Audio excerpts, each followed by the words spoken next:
nossa home view, ou página inicial, temos 4 cards informativos que nos mostram as cidades monitorizadas, a atualização de dados, ano histórico e datasets disponíveis. Nas cidades temos 200 ou mais, porque é a quantidade de cidades que a Inside Airbnb disponibiliza, que num caso real seriam 200 ou mais. Mais abaixo temos a secção das cidades em destaque, onde temos 3 cidades, que são as 3 cidades que nós usamos na nossa base de dados, que são Lisboa, Porto e Madrid, que também mostram a quantidade de listagens de cada uma e o preço médio. Todos estes cards são clicáveis e ao clicarmos, por exemplo, em Lisboa, vai-nos levar para a página das estatísticas, já com Lisboa selecionado. Mais abaixo temos o botão Começar a Pesquisa, que também nos leva para a cidade das estatísticas, mas com a cidade por defeito selecionada, que neste caso é o Porto. Estatísticas, temos um título que nos indica a cidade que estamos a analisar, 4 cards informativos com o total de listagens, o preço médio por noite, a taxa de ocupação e os anfitriões ativos. Mais abaixo temos a secção dos alertas e destaques, que nos mostram cards de alerta e cards informativos. Este botão, ao clicarmos, vai expandir esta secção, mostrando mais 2 cards de cada categoria, e ao clicar novamente vai encolher. Aqui temos a secção dos gráficos, onde temos 2 gráficos para evolução temporal, tanto para o total de listagens quanto para a percentagem de ocupação. Temos também um gráfico de barras para o top de freguesias, que nos mostra a quantidade de Airbnbs em cada uma, e um gráfico circular para as tipologias, que nos mostra a quantidade de cada tipo de Airbnb. Por fim, temos o mapa interativo, que nos mostra, neste caso temos o Porto selecionado, portanto mostra-nos a zona do Porto. Para os nossos dados usamos a secção dos filtros, onde podemos filtrar por cidade, que neste caso podemos selecionar a cidade de Lisboa, por vizinhança, que vamos ver por misericórdia. Neste caso, ao escrever só Mise, ele vai buscar todas as vizinhanças que comecem por Mise. O tipo de propriedade pode ser casa ou apartamento, que neste caso é uma casa completa. A faixa de preços pode ser 300 euros. A disponibilidade mínima poderá ser 300 dias por ano. Aqui no período de análise selecionamos a data inicial, que por exemplo vamos para 31 de janeiro, e a data final 7 de 1. Neste caso não bate em certo, portanto ao aplicarmos o filtro vai nos dar um erro, a avisar que a data de início não pode ser posterior à data de fim, e ao trocarmos isto e ao aplicarmos os filtros, os nossos filtros vão ser aplicados. E agora estamos a analisar Lisboa, o total de listagens passa a ser 15, o nosso mapa interativo mudou também, e ao limparmos os filtros vamos ficar com tudo vazio. Voltando para a zona do Porto, em cada gráfico temos um botão de partilha, em que temos para partilhar por e-mail, Instagram, WhatsApp, etc.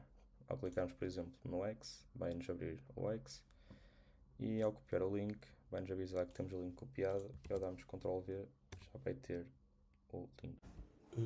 Por fim, temos então a nossa página sobre, que basicamente é um resumo ou uma espécie de documentação do que este projeto se trata. Indicamos então a nossa fonte de dados, que é a plataforma Inside Airbnb. Indicamos os ficheiros que disponibilizamos em formato CSV e JSON. Indicamos também o nosso objetivo, que é obviamente facilitar a visualização e a interpretação dos dados que são da Inside Airbnb, e também as funcionalidades da plataforma, principalmente explorar cidades, visualizar tendências, o nosso mapa interativo e também comparar cidades. Passando agora para a visualização territorial, apresentei então a página de mapa interativo, que foi uma ferramenta desenhada especificamente para o requisito exigido pela vereadora Maria Santos, que era o mapeamento por zonas. Pronto, aqui do lado esquerdo temos um drop-down, onde podemos selecionar a cidade pretendida. Logo abaixo temos uma lista das freguesias e regiões dessa cidade, ordenadas por rácio. O rácio é os alojamentos locais por habitações. Estão ordenadas por rácio e também têm cores identificativas. Podemos imediatamente identificar as zonas mais críticas, que são as zonas a vermelho e laranja. Isto facilita aos utilizadores identificar essas zonas sem precisar de, por exemplo, analisar tabelas ou gráficos. Para permitir uma análise mais profunda, por exemplo, se clicarmos numa destas zonas, por exemplo, Santo António, acontece aqui um zoom na região de Santo António, podemos identificar aqui vários pontos no mapa, pontos vermelhos. Cada ponto vermelho representa então uma listagem. Se clicarmos no ponto vermelho aparecem então informações sobre essa listagem, informações essas que são úteis para, por exemplo, a vereadora Maria consegue assim detectar potenciais anomalias, como por exemplo o uso excessivo para turismo. Ou então o ativista António Costa pode encontrar aqui casos emblemáticos que precisa para, por exemplo, ilustrar na sua campanha. De forma a respondermos às necessidades do perfil 3, desenvolvemos uma página de dados comparativos onde é feita a comparação de localidades. Como a última cidade pesquisada foi o Porto, ela já está aqui selecionada e podemos comparar, por exemplo, com Lisboa.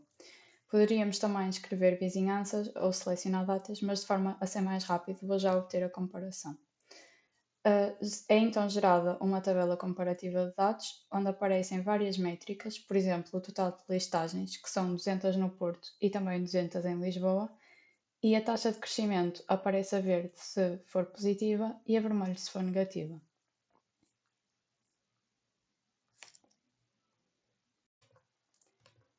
Este símbolo com um ponto de interrogação que está presente em todas as páginas, quando clicado, conduz-nos para a página da ajuda. Inicialmente temos uma secção com pequenas dicas de como utilizar a plataforma, por exemplo, sobre a utilização dos filtros, sobre a exploração dos indicadores de desempenho, a consulta dos alertas e a exportação de dados.